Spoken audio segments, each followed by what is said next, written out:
మాజీ మంత్రి అంబటి రాంబాబుకు బెయిల్ మంజూరు చేసింది స్పెషల్ మొబైల్ కోర్టు. కస్టడీ పిటిషన్ను డిస్మిస్ చేసింది మొబైల్ కోర్టు.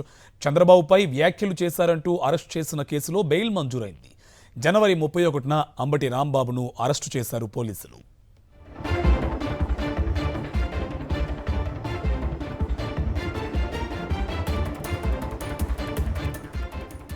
మాజీ మంత్రి అంబటి రాంబాబుకు బెయిల్ మంజూరు చేసింది స్పెషల్ మొబైల్ కోర్టు. కస్టడీ పిటిషన్ను డిస్మిస్ చేసింది మొబైల్ కోర్టు. చంద్రబాబుపై వ్యాఖ్యలు చేశారంటూ అరెస్ట్ చేసిన కేసులో బెయిల్ మంజూరైంది.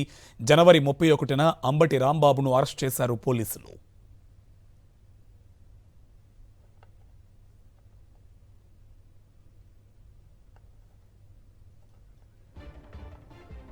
దీనికి సంబంధించి పూర్తి డీటెయిల్స్ మా కరెస్పాండెంట్ అశోక్ మనకి లైవ్ లో అందిస్తారు. అశోక్, మాజీ మంత్రి అంబటి రాంబాబుకు బెయిల్ మంజూరైంది, డీటెయిల్స్ అండి. మాజీ మంత్రి అంబటి రాంబాబుకు గుంటూరు కోర్టులో బెయిల్ మంజూరైంది. గత నెల 30వ తేదీన ఆయన ఏదైతే తెలుగుదేశం పార్టీ తిరుమల లడ్డూపై తెలుగుదేశం నాయకులు ఫ్లెక్సీలు వేసి విష ప్రచారం చేస్తున్నారో దాన్ని వాళ్ళకి బుద్ధి రావాలంటూ గోరంట్లు వెళ్లి అక్కడ వెంకటేశ్వర స్వామి ఆలయంలో పూజలు నిర్వహించి వస్తూ ఉండగా తెలుగుదేశం గోండాలు ఆయన పైన దాడి చేయడం జరిగింది. ఆ దాడి సందర్భంగా ఎవరైతే దాడి చేసిన వాళ్ళు ఉన్నారో వాళ్లపైన కొన్ని వ్యాఖ్యలు చేశారు. ఆ వ్యాఖ్యలకి సంబంధించి పోలీసులు ఒక కేసు నమోదు చేశారు. దాడి చేసిన వారు తెలుగుదేశం వారు ఎవరైతే ఉన్నారో వారిపైన కేసు నమోదు చేయలేదు.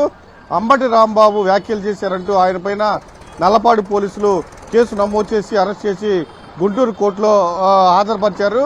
ఆ కేసులో 14 రోజులు రిమాండ్ విధించింది గుంటూరు కోర్టు. అయితే ఆయన బెయిల్ పిటిషన్ వెంటనే బెయిల్ పిటిషన్ దాఖలు చేశారు.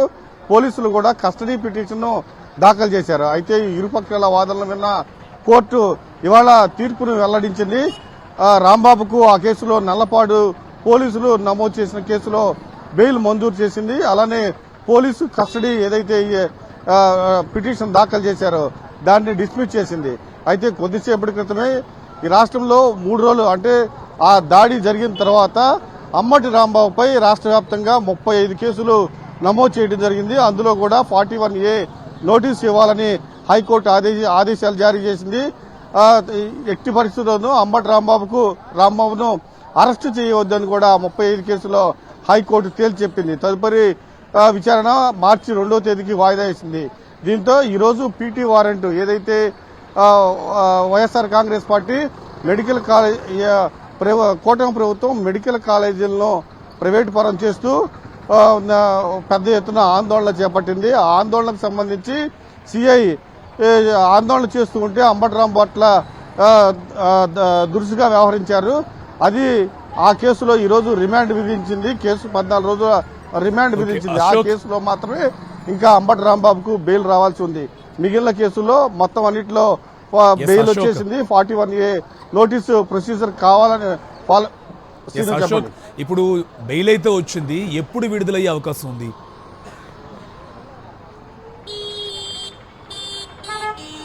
అంటే వారం రోజుల క్రితం నల్లపాడు స్టేషన్ లో నమోదైన కేసులో మాత్రమే ఇప్పుడు బెయిల్ వచ్చింది. ఈ రోజు పీటీ వారెంట్ పైన రాజమండ్రి నుంచి తీసుకువచ్చి కోర్టులో ప్రవేశపెట్టారు. ఆ కేసులో ఇంకా బెయిల్ రావాల్సి ఉంది. అంటే ఆ ఒక్క కేసు మాత్రమే పెండింగ్ లో ఉంది. ఈ రోజు 14 రోజుల పాటు రిమాండ్ విధించింది. సిఐ పట్ల దురుసుగా వ్యవహరించారన్న ఆ కేసులో మాత్రమే రిమాండ్ విధించింది. ఈ ఒక్క కేసులో కనుక బెయిల్ వస్తే అంబటి రాంబాబు పైన ఉన్న కేసులన్నీ దాదాపు పూర్తయినట్లే అని స్పష్టంగా చెప్పొచ్చు. Srinivas. Right, thank you Ashok.